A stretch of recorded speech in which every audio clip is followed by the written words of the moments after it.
Assalamu alaikum viewers, how are you? Hope you are fine. In this video I am going to telling you that how to, before we are going to topic, first of all you have to subscribe our channel and like our all videos, and also notification bell icon.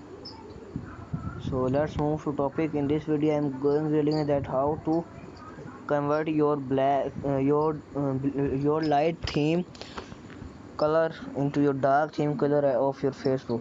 So it's very simple tutorial. First of all, open Facebook and then click on three profile, three dot, scroll to bar down and click on setting and privacy.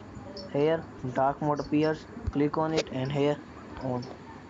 So this is our simplest tutorial. So don't forget to like our video and subscribe our channel. Thanks for watching.